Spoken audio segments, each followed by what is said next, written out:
봉독하신 말씀 창세기 17장 10절에서 14절 말씀 중심에서 다 할례를 받으라라는 제목으로 함께 말씀을 통해 은혜 나누기를 원합니다. 할례를 받으라, 이미 우리가 말씀 읽은 것처럼 하나님의 백성, 하나님의 자녀의 그런 증표로서 하나님께서는 할례를 행하게 하셨다라는 것이죠. 그래서 아무리 유대인으로 태어나서도 할례 받지 않으면은 하나님의 백성으로 인정될 수가 없다. 하나님과 끊어진 관계가 될 수밖에 없다는 것을 말씀하고, 그래서 유대인들 남자 태어난 지 8일 만에 꼭 할례 예식을 거치도록 그렇게 했던 것을 볼 수가 있습니다. 이거는 오늘 본문은 아브라함 시대 이미 말씀하셨고, 어쩌면 아브라함 때부터 이제 할례가 시행되었다, 그렇게 유래들 볼 수가 있는데, 하나님께서 아브라함 때부터 이미 할례를 명하셔서 아브라함의 후손들은 다 할례를 받음으로 하나님의 언약의 백성으로 징표를 가지고 살아가게 된 것을 봅니다. 구약 이 할례가 발전되어 가는 그런 모습을 바라볼 때 구약은 몸의 할례를 상당히 소중하게 중요하게 여겼죠. 그런 신약에 와서는 몸의 할례가 아니라 이면적 할례가 아니라 내면적 할례, 즉 마음의 할례를 사도 바울은 그렇게 강조합니다. 그래서 유대인이 아니라 할지라도, 할례를 받지 않았다 할지라도, 아브라함 후손이 아니라 할지라도 복음으로 예수님을 영접하여 믿으면은 그 사람이 어쩌면 하나님 앞에 하나님의 자녀가 되는 영적 할례, 마음의 할례를 받은 것으로 인정되어지고, 그래서 혈통적 유대인이고 아브라함의 후손이고 몸의 할례를 받았다 할지라도 예수 그리스도를 거부한다라면은 그 사람은 마음의 할례, 영적 할례를 받지 않은 자로서 하나님의 자녀가 될 수가 없다라는 것을 오전에도 살펴본 것처럼 그렇습니다. 그래서 구약 시대는 몸의 할례를 강조되었다면은 신약 시대는 마음의 할례, 더 나아가서는 영적인 할례를 오늘도 우리에게 말씀하신다는 것이죠. 구약 시대는 모든 사람의 대표하는 존재가 남자이죠. 그래서 남자가 시행되면은 관계된 모든 여성들도 거기에다 포괄적으로 포함되게 되어 있습니다.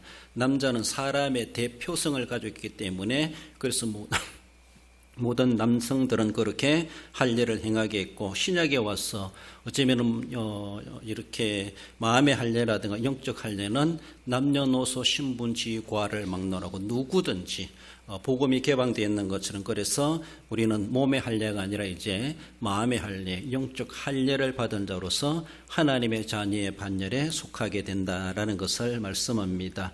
이것은 하나님께서 명령하신 것입니다. 더 나아가서는 하나님이 그토록 열망하시는 분야이다라는 겁니다. 그래서 모든 사람들이 다 하나님의 자녀가 되기를 하나님은 그토록 원하시고, 그래서 다 할례를 받으라고 말씀하시면서 나 같은 것이라도 그 다라는 말 속에 포함시켜 주심에 대해서 얼마나 귀하고 은혜인가, 나를 그렇게 그 자리로 또 그렇게 초대해 주시고 나도 그 반열에 함께 참여할 수 있는 자로 삼아 주셨다라는 것이 다라는 말에 그렇게 포함되고 있고, 구약시대는 남자 다 하겠지만 신약에 와서는 남녀노소, 남종, 여종 모든 이들에게 성령이 부어주시는 것처럼 다 우리가 그렇게 성령 충만함 받고 성령이 끌림을 받아 살아가는 할례 받은 자로서의 우리의 삶이 있어야 될 것을 하나님은 그래서 너만이 아니라 모든 사람들이 그렇게 할례를 받고 하나님의 자녀 되기를, 즉 구원의 자리로 들어오기를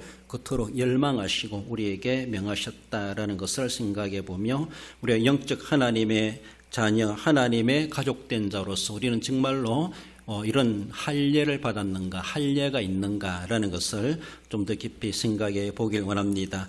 먼저 생각할 것은 다 할례를 받으란 제하에 언약의 징표임을 말씀합니다. 11절에 너는 포피를 베어라, 이것이 나와 너희 사이의 언약의 표정이니라. 할례는 아브라함과 그의 후손들에게 시행하도록 하나님이 명하셨습니다. 이거는 그래서 해도 되고 안 해도 되는 것이 아니라 아브라함에게 하나님 명령하셨고, 그래서 아브라함은 나이 들어 받았죠. 그리고 이스마엘도 이미 태어난 지 됐죠. 그러나 이제 이삭 때부터 태어나면서 8일 만에 할례를 받게 되는 것을 봅니다. 이것이 바로 하나님의 백성이라는 하나의 사인, 표시, 그것이 바로 몸에 새겨지는 것으로 표징으로 나타나게 되었습니다. 그 표가 있는가, 그렇습니다. 하나님의 인을 만난다 이렇게 말할 수가 있죠. 우리에게 각자의 신분증, 주민등록증이 있고 자신이 어떤 국적을 가지고 있고 시민권이 있는가라고 하는 것이 있는 것처럼 이것은 몸에다가 새겨가지고 하나님의 백성이다라고 하는 하나의 자신의 신분을 드러내게 되는 하나의 징표로 표징으로 삼게 하셨습니다. 오늘 본문에 언약의 표징이 되라. 표징이란 말은 히브리 말로 오트란 그런 단어를 사용하는데 표시, 징조, 표조 이렇게 말합니다. 하나님이 아브라함에게 할례를 시행하라 하셨지만은 이는 하나님이 아브라함과 그 후손에게 남겨주시는 정표입니다. 그래 너는 내 자녀야, 내 백성이야. 하나님이 그에게 하나의 인을 딱 새겨주는 것처럼 사람의 아기에게 그렇게 할례를 행한다고 하지만 실제적으로 하나님이 내 몸에 칼을 대어 가지고 하나님의 백성이란 흔적을 표시를 흉터를 남겨두신다 그렇게 말을 할 수가 있습니다. 하나님이 아브라함을 통해서 하게 하셨습니다. 그리고 이후에 각 가정의 아버지들로 인해서 자기 아들들에게 이것을 시행하도록 대물림하면서 계속해서 대를 이어가면서 이것을 행하도록 하나님이 명하셨고 그 한 번의 명령은 주님 오시는 그날까지 이러한 할례가 시행돼야 될 것을 구약시대로 바라볼 때 그렇게 명하셨습니다. 이 할례의 행위에 대해서 말해볼 때 먼저는 그 할례는 아픔이라는 것이 있어요. 피 흘림이라는 것이 있다라는 것이죠. 살을 찢는 거예요. 살에 칼을 대는 거예요. 그래서 살을 찢고 피를 흘리는 것이죠. 아픔이 있습니다.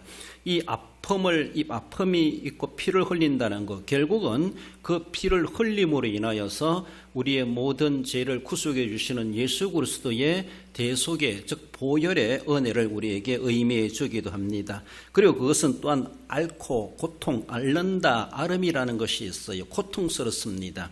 그래서 할례를 받고 나면은 며칠 동안에 몸을 움직일 수 없을 정도로 지금 오늘날에는 의학이 발달돼가지고 상당히 속히 그렇게 아물어지고 또 치유될 수가 있고 통증도 줄일 수가 있겠지만은 구약 시대에는 어떤 원시적인 방법으로 행하는 것 생각해 볼 때 상당히 그것이 낫는 기간도 길어질 것이고 하는 방법이나 하는 것도 상당히 조금 그렇게 세미하지 못한 그런 부분도 없잖아 있었을 것이다. 그래서 고통의 날들이 몇 날 며칠 지속되는 그런 모습 알아야 된다, 앓고 있다는 것이죠. 그래 다른 일을 할 수 없을 정도로 행동이 거북스러울 정도로 그렇게 칼을 댄 피부가 회복되는 그런 기간이 필요하다. 고통의 날들이 주어지고 있다라는 것입니다.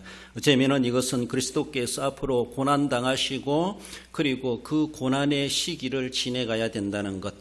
돌무덤에 묻히기까지 그렇게 아무런 활동도 할 수 없는 그런 것들을 예표해 주기도 합니다. 그리고 시간이 문제이죠. 기다려야 된다라는 것을 말씀해 줍니다. 알아야 될 그런 고통스러운 기간이 분명히 거쳐지게 되고 주어지게 될 것을 말씀하죠. 그러다 보는 시간이 흘러감이 있어가지고 아문다라는 것이죠. 그 아물면서 흔적이 나타나게 되지요.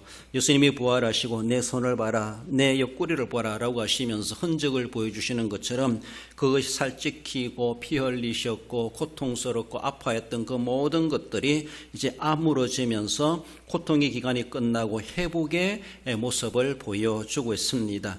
이러한 과정들을 쭉 거쳐가는 것이 바로 할례입니다. 그래서 그 표징을 나타내기까지 할례를 받고 할례가 다 회복되기까지 일상적인 삶에 돌아오기까지 몇 날 며칠 지날 수밖에 없고 이러한 고통을 겪고 나게 되면은 그 몸에 진짜로 그 표적이 남게 되게 되어져 있다라는 것이죠. 이제 이것을 좀 더 사도 바울은 자신의 개인의 신앙으로 바라볼 때 갈라디아서 6장 17절에 내 몸에 예수의 흔적을 지니고 있느라 그렇게 말하며 자기는 어쩌면은 육신적으로는 유대인이고 히브리인 중에 히브리인이고 그렇게 뛰어난 사람이지만 그것을 자랑하는 것이 아니라 자기는 외적인 몸의 할례를 자랑하는 것이 아니라 마음의 할례, 영적인 할례, 내 몸엔 예수 그리스도의 흔적이 있다. 그렇게 고백하며 그것을 상당히 자부심 있게 나타내고 있습니다. 예수님을 자기가 핍박하던 자였습니다. 육신의 할례를 주장했을 때는 그렇게 예수님을 핍박했고 원수처럼 여겼고 그렇게 관계였지만 그러나 예수님을 영접하고 나서 진짜 그가 마음의 할례를 받고 영적으로 거듭나서는 예수님의 흔적을 내가 가지고 있다는 것, 예수님의 그 어쩌면은 할례 받을 때 살찌끼고 고통스러워하고 피 흘리고 그리고 그것이 아물어지면서 몸에 흔적이 즉 흉터가 남는 그것이 흉한 것이 아니라 도리어 그 흉하게 보이는 그것이 이것은 예수님의 흔적이다. 내 몸에 새겨져 있다. 이것에 더 그렇게 자랑스러워할 만큼 자부심을 가지고 있습니다. 우리가 살아가면서 이렇게 아픔이 있었던가 아름이 있었던가 그리고 그 나아가서는 그 아무런 흔적이 우리에게는 무엇이 있는가 예수님에 대한 흔적이 내게 무엇이 있는가 그 표징이 오늘 우리에게는 분명히 있어야 되죠. 오늘날에도 전통적인 유대인들은 할례를 시행할 것입니다. 그들의 몸에는 분명히 칼자국된 그런 흔적이 남아있을 겁니다. 그것을 요구하는 것이 아니라 진짜 내 마음에 내 마음속에 내 신앙에 내 인격에 정말로 하나님의 백성이라고 하는 그런 어떤 표징이 있는가 어떤 모양으로 있는가 어떤 크기로 있는가 아무튼 크든 작든 사도 바울이 그렇게 고백해 주는 것처럼 예수의 흔적이 내게 있다라고 하는 것처럼 그것을 자신이 어떤 신분의 존재인가 나는 예수님의 사람이고 나는 예수님에게 보냄을 받은 사도이다 그러면서 자신이 어떤 존재인가 그것을 당당하게 부끄럼 없이 드러내고 있고 자신의 몸에 새겨져 있으므로 이것은 내 몸이 썩어지지 않는 이상 이 흔적도 사라지지 않는 그런 모습 속에서 살아있으면서 늘 그 흔적을 주시해가며 그 흔적을 가지고 그 흔적의 의미를 되새겨가면서 사명을 감당했던 그러한 모습을 봅니다.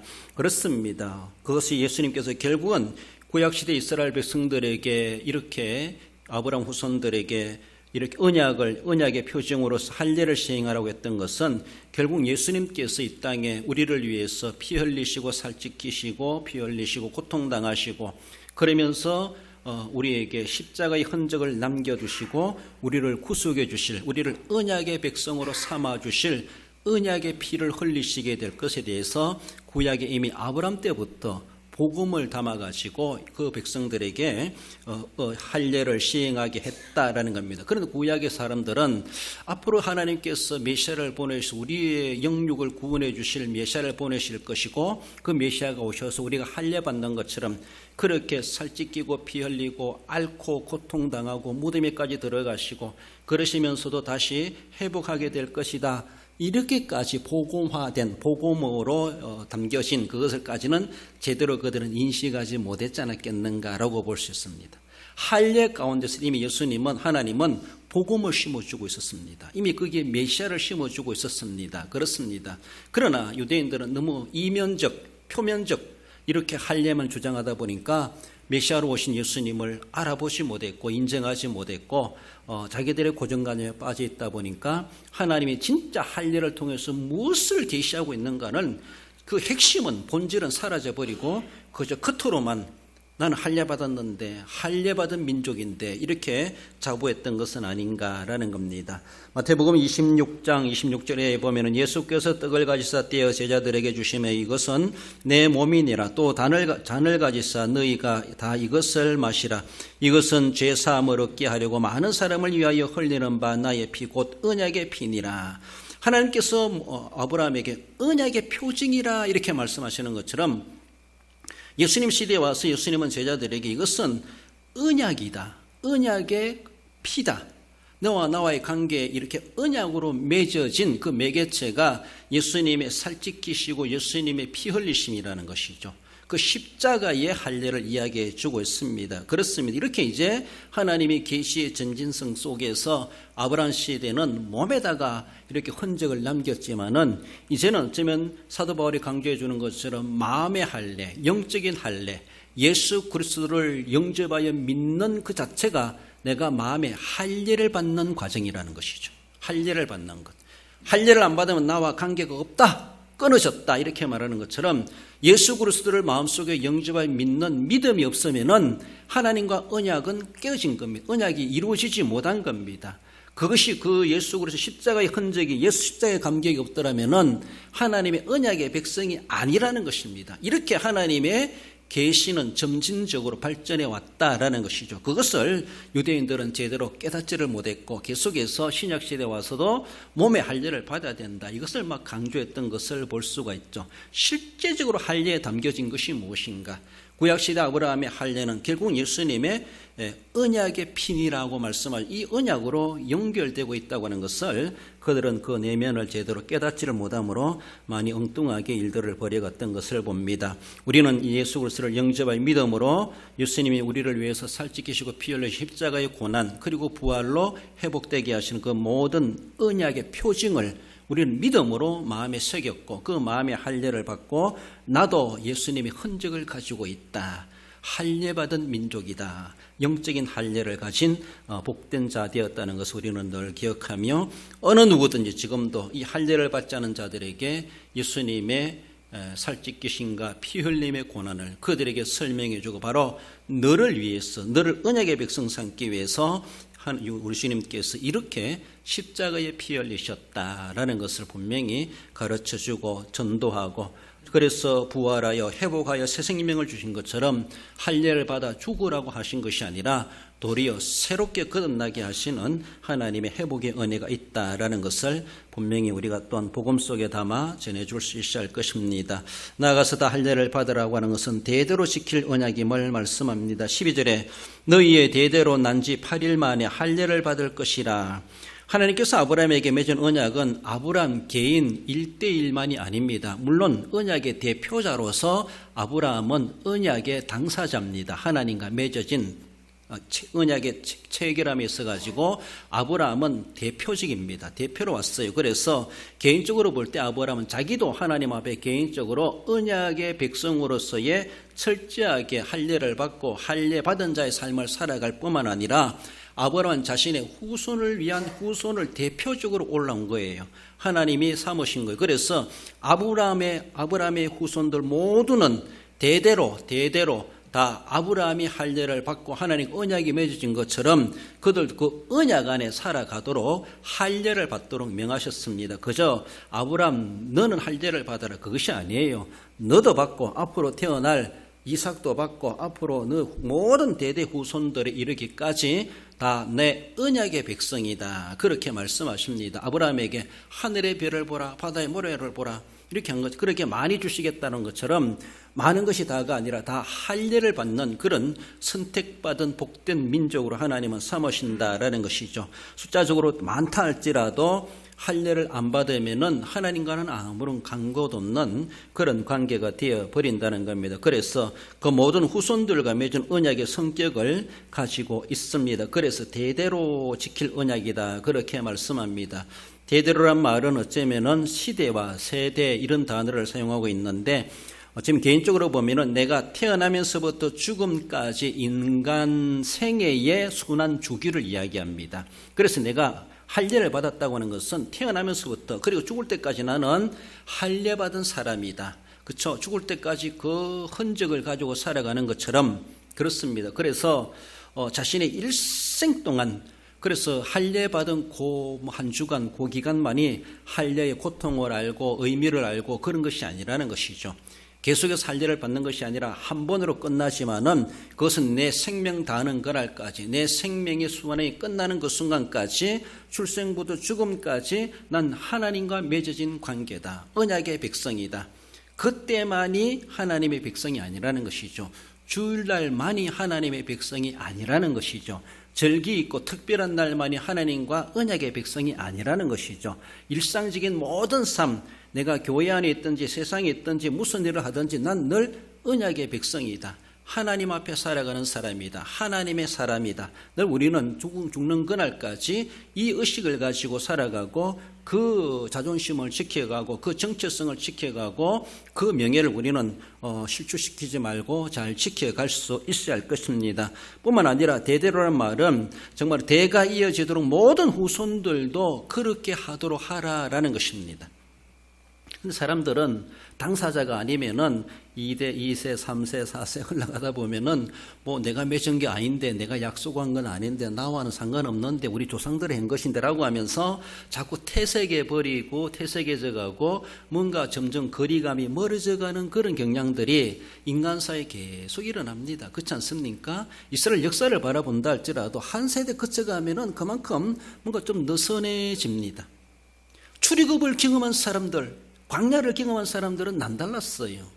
그래 사사시대에 와가지고 그 1세대, 2세대들이 다 떠나가고 나서 새로운 세대가 등장하니까 율법에 대한 강직성, 하나님에 대한 그 경외심, 하나님을 절대 유일신으로 섬겨야 되는 이런 것들이 점점 시간이 갈수록 느슨해지게 되고, 그래서 하나님을 진노케 만드는 이런 일들이 일어나지 않습니까? 이게 대대로 계속 정말로 흘러갈수록 느슨해진다는 것을 우리는 일반적으로 생각해 보며, 느슨해지는 만큼 느슨해지는 그 허리를 다시 더 동이고 더 조이고 해가야 되는데, 옛날 방식 그대로만 해가니까 더 조이지 않고 하니까 계속 느슨하게 되어질 수밖에 없다라는 것이, 여러분들 우리 시대 신앙생활 하는 것이 더 쉬웠을 수 있습니다. 그러나 우리 자녀손 시대 가면은 신앙생활 우리만큼 못할 수도 있어요.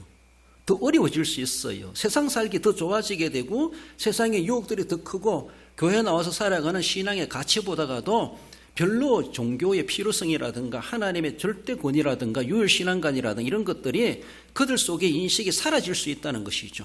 종교 다원화되고 있지 않습니까? 그래서 아무 종교나 좋다. 그러니까 아무 종교나 종교를 바꾸고 개종한다는 것이죠. 그러니까 우리 기독교를 다른 종교와 동등시해가면서 같은 선상에서 보고 있고 같은 종교다 이런 식으로 본다는 것이죠. 그리고 우리 할머니, 할아버지, 아버지, 어머니가 믿은 그 하나님, 내가 믿는 하나님, 그렇게 나도 그렇게 꼭 믿을 필요가 없다라는 식으로. 여러분들 대대로라는 이것이 쉽지가 않습니다. 그러니까 우리 자녀선들을 그들이 도전받을 세상의 여러 가지 환경과 시험과 사탄의 문화 속에서 그들을 어떻게 최소한 나만큼이라도 믿도록 해주기 위해서는 내가 남은 생에 어떻게 해야 될 것인가, 이 아브라함에게는 엄청난 사명이 부여된 거예요.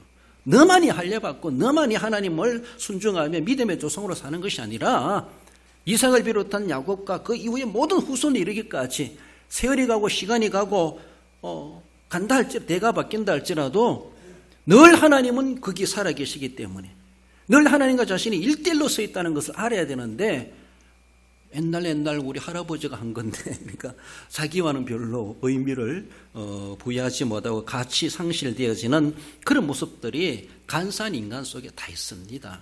그러므로 우리가 더욱더 철저하게 훈육하지 않으면은, 양육하지 않으면은 그들은 세상 문화에 도리어 엄습당하고 말 수밖에 없습니다. 이게 자연적이에요. 그렇기 때문에 대대로 지킬 언약이라는 것이 그렇게 쉽지가 않다는 것이죠. 이스라엘 역사를 보면 그렇지 않습니까? 역사를 보면은 살기 좋은 환경이 되어갈수록 더욱이 인본화되어지고 세속화되어지고 세상 문화 받아들이고 왕을 해달라, 왕 세워줬습니다. 왕 세워주면 정말 잘해야지.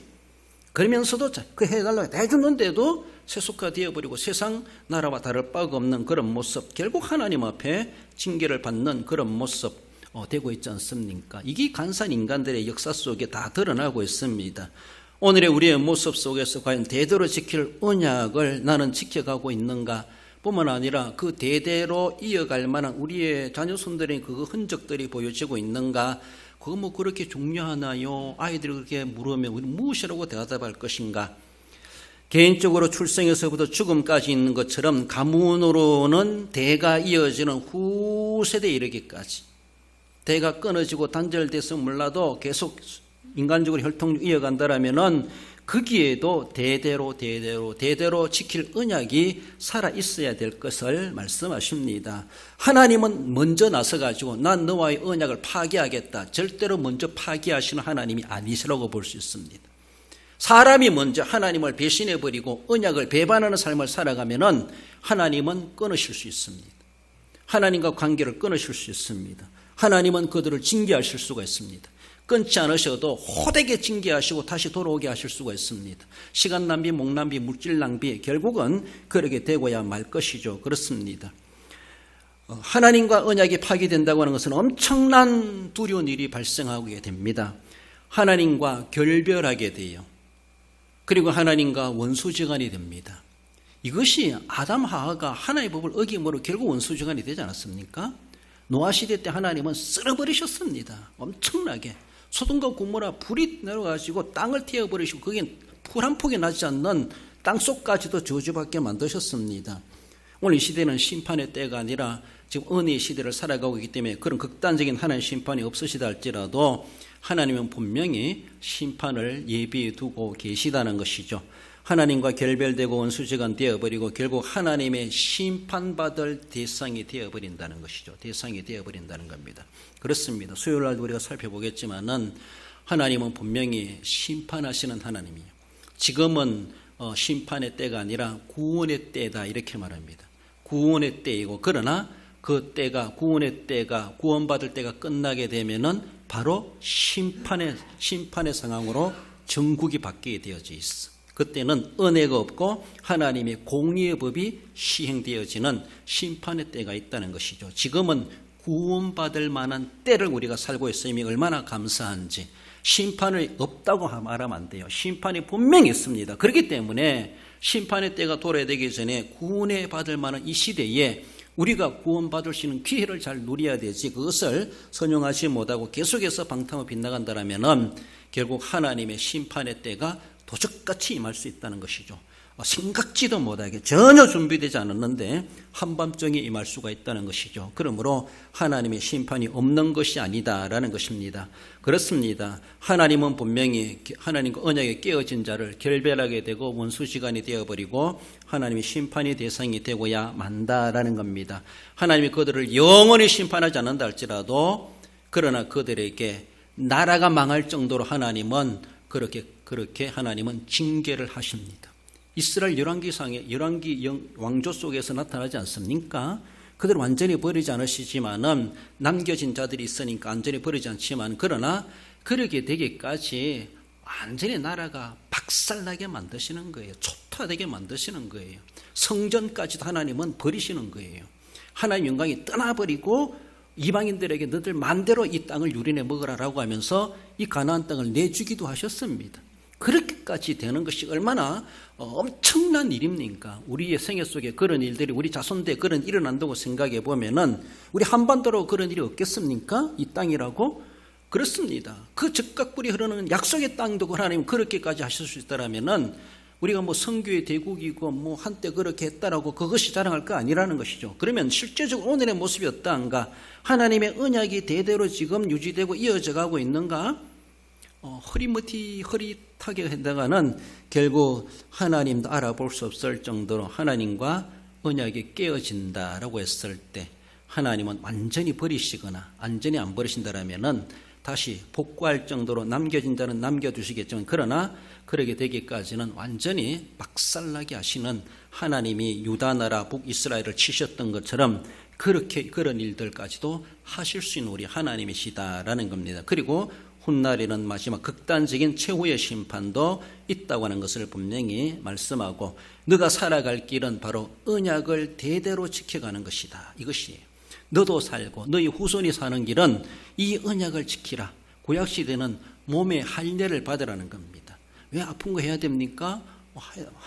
하기 싫겠죠. 그러나 하나님과 맺은 하나의 정표예요. 구약시대는 뭐 영적인 할례, 마음의 할례까지 요구하지 않았습니다. 일단 행위적인 언약이니까 몸에 행위만 하면 돼. 행동만 하면 돼. 몸에 칼만 대면 돼요.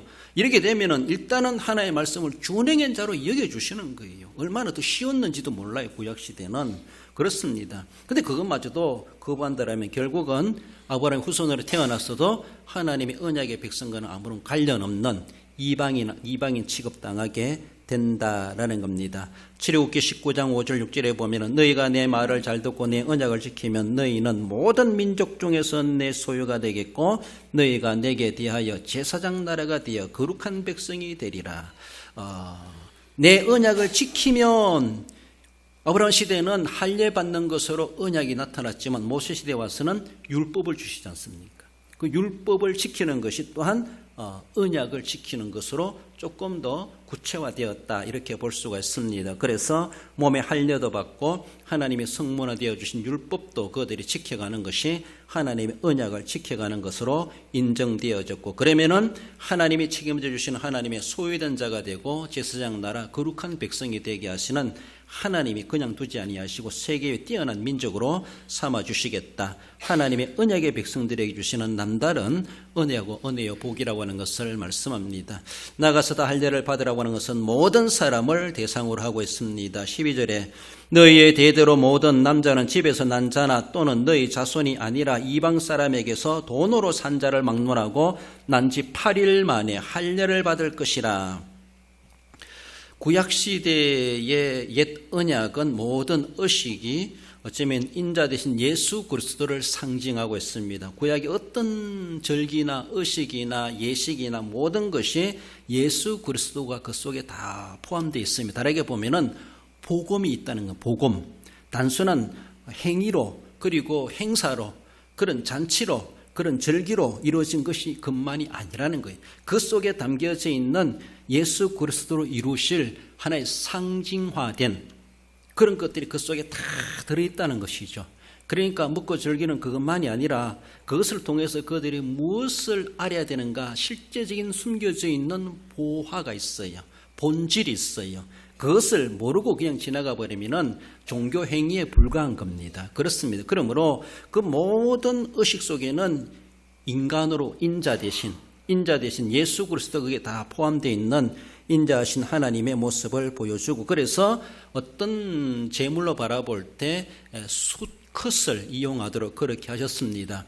사람으로 보면 남자가 모든 사람의 남녀 대표성이 있더라면은 짐승의 제물로 보면은 수컷을 제물로 드린다는 것은 암컷도 함께 드리는 것이다. 이런 의미를 가지고 있습니다. 그래서 하나님이 어떤 예물과 제사 속에 굳이 수컷을 이용하도록 그렇게 명하신 것은 그게 포괄적이라는 것이죠. 그렇습니다. 그런 모습 속에서 성경상에는 여성은 남성 안에다 포함되어 있는 것으로 보고 있습니다. 하와를 지을 때도 아담의 갈비뼈를 통하여서 그러신 것처럼 그래서 여인은 남성 안에 들어있는 하나의 동일한 존재로 하나의 일체로 보고 있습니다. 그래서 남자가 할례를 받는다고 하는 것은 그 남자와 관련된 모든 여자들도 다 할례를 받은 것으로 인정되어집니다. 대표성이 있어요. 그러나 남자가 할례를 받지 않으면 그 가정에 여자들도 할례를 받지 않은 것으로 인정되는 거예요. 그러므로 제물의 수컷을 이용하고 그리고 할례는 남자를 통해서 이루어지는 것처럼 사람을 대표하는 남성으로 대표자가 있기 때문에 남자를 다 말하고 있습니다. 이것이 이제 구약시대 하나의 그런 할례 제도였다라면은 이것이 말씀드린 것처럼 이제 신약에 와서는 세례로 발전해 가게 되고 좀 더 나아가서는 영적인 세례로 성령으로 거듭나는 것으로 발전되어 간다. 이렇게 말할 수가 있습니다. 그래서 구약시대부터 이미 그것을 계시해 주셨죠. 말씀드린 것처럼 남종과 여종과 모두에게 성령은 이제는 남녀를 구분하지 아니하고 노소를 구분하지 아니하고 그리고 신분을 구분하지 아니하고 어떤 양반이든지 천한 사람이든지 남자든지 여자든지 노인이든지 어린아이든지 성령은 다 임하시게 되어 있다. 하나님이 때가 되면은 그렇게 다 개방되게 모든 사람들에게 영적 할례 받을 수 있는 기회를 그 문을 열어주신다. 그렇게 말씀하십니다. 구약시대 그렇게 대표적으로 행했다면 이제 신약에 와서는 각자 모든 사람들에게 그리고 아브라함의 후손만이 아니라 어느 누구를 할지라도 그 복음으로 들어온 사람들은 영적인 할례를 받은 거나 똑같아요. 그것이 하나님과 언약이 맺어지는 것이고 그래서 이제는 내 남편이 대신 하는 것이 아니라 내가 직접 하나님 앞에 나아가야 돼요. 나의 주 나의 하나님이십니다. 남편이 대표로 믿고 고백하면은 가족들이 다 되는 것이 아니라 아니요, 이제는 내 신앙은 내가 챙겨야 돼. 내 믿음은 내가 고백해야 돼. 하나님 앞에. 내 구원은 남편이 아버지가 대신 대표적으로 해주는 것이 아니라 이제 와서는 각자에게 다 맡겨져. 각자에게. 그래서 아들은 아들대로 딸들은 딸대로 할머니는 할머니대로 각자가 예수님 다 믿어야 돼. 대표로 해주는 게 없어요. 그러므로 모두에게 다 신분, 지위, 고하를 다 막론하고 다 하나님께서는 기회를 다 은혜의 시대를 주셨습니다. 그러므로 우리는 대표로 하지 그렇게 하지 마세요. 그리고 대신하는 것도 없어요. 그런데 우리는 자꾸 대신을 해요. 종치는 것도 대신해주고 청소도 대신하고 이제 할 수밖에 없죠. 이제 그런 건 해줄 수 있겠지만은 그러나 구원에 대해서는 대신할 수 없어요. 믿어 구원받는 것에 대해서는. 그래서 내가 할례받고 다른 사람 대신해서 2번 할례받을 수 있는 것이 아니에요. 그것처럼 내 믿음은 내가 영적인 할례를 받는 것이고, 그리고 내 자손은 내 자손대로, 그러니까 그들이 각자에게 신앙이 주입돼야 되고 믿음이 있어야 될 것이고, 하나님 앞에 각자가 인정받아야 돼요. 오늘 오전에 주신 것처럼 하나님의 사람으로 합당한 자 만들어 가야 돼. 합당한 자가 돼야 돼. 그러니까 나는 구원받지만 내 아들 딸들이 구원 못 받을 수 있어요. 천국 가서 못 만날 수도 있어요. 그럴 수 있습니다. 그러니까 오늘 이 시대에 와서는 모든 사람에게 하나님께서 그렇게 말씀하십니다. 구약시대 말씀을 배울 때 모든 남자란 말이 있지만 남자는 모든 사람을 대표성을 가지고 있습니다. 그렇습니다. 아브라함의 후손이 아닐지라도 할례를 받으면은 구약시대도 유대인이 될 수가 있었어요. 얼마나 그 할례가 중요했던지, 이방인이라 할지라도. 그렇죠. 그리고 출애굽했을 때도 여러 잡족들도 같이 따라 나왔어요. 광야 40년 살아가면서 할례받을 기회가 없었으니까 그들이 나중에 요단강 건너 길갈에 왔을 때 모든 사람에게 난지 8일이 아니라 이제 뭐 성인이든 아이든 그 당시 모두 한꺼번에 할례를 받도록 길갈에서 할례를 받고 가나안 땅 들어가게 여리고 성이 점령하도록 시작하지 않습니까? 그러니까 거기 와서는 이방인이라 할지라도 출애굽했을 때 따라 나온 다른 이방인들도 거기 와서 같이 할례를 받고 가나안 땅을 유업으로 받을 수 있는 그런 기회를 얻었다. 이미 구약시대부터 그렇게 개방되어 있었다는 겁니다. 그래서 할례란 말이 좀 발전해 가면 세례란 말로도 이렇게 연결되어져 있고, 그 세례만이 아니라 이제는 예수님이 니고데모에게 말씀하신 것처럼 거듭남이 되어야 된다는 것이죠. 요한복음 3장 5절에 사람이 물과 성령으로 나지 아니하면 하나님 나라에 들어갈 수 없느니라. 할례 받았다고 천국에 들어가는 것이 아니고 세례 받았다고 하나님 나라에 들어가는 것이 아니라 이제 예수님이 말씀하시는 것은 거듭나야 된다. 하나님의 자녀를 하나님은 찾으십니다. 아브라함의 후손이 천국 가는 게 아니에요. 교회 다닌다고 천국 가는 게, 세례 받았다고 천국 가는 게 아니에요.